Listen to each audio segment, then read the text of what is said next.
But I actually interrupted you about the networking thing because I think this is Yes. one of the Yeah, most important it things. is. It is. And I think networking is, as I said, it's about building trust, and it Mhm. takes time. There are some advantages of being in the early stages of your career. I think people are more Mhm. open. It's also to approach networking in a non-transactional way. If you need something, don't be too blunt. Respect people's time. Respect that people might want to get to know you a little bit Mhm. before you ask them to do stuff. And understand, just like you do when you prepare the content for the podcast, understand your audience. And Mhm. this is something that perhaps we are unfortunate and fortunate in the headhunting industry, that people come to us when they want career advice. We have created Career Lab because of this. We have been contacted, and still are, by dozens of people on a weekly basis looking for Mhm. career advice, or typically looking for a job.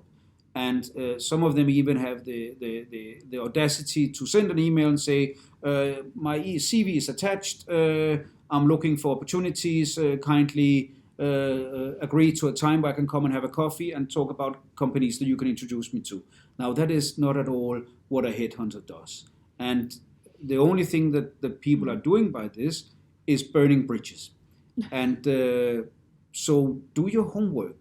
Understand what a headhunter does. Mhm. Understand that a headhunter, we would love to talk to everybody that contact us, but that is not what our clients are paying us to do.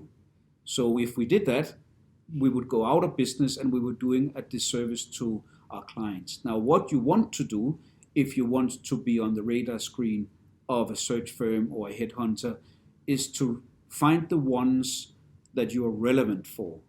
So Mhm. if you are, an example, if you are in marketing for consumer goods, find the headhunting firms and the people within the headhunting firms that operate in that field, and Mhm. send them a kind message through LinkedIn or an email, or if somebody can introduce you to them, and say, I'm interested in opportunities. This is what I offer. If anything comes up, I'll be happy to hear from you. And here comes the giving back part. In the meantime, if I can be of help to any of your searches, I'll be Mhm. delighted to give you a hand.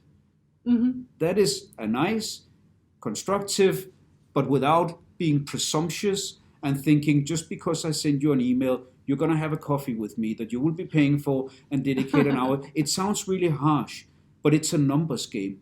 There are millions of candidates right now looking for jobs. The Mhm. headhunters cannot talk to all of them. It's the job seeker's job to be relevant and to be findable. And by the way, also, and that comes back to the career strategy, even if you are in a job, Mhm.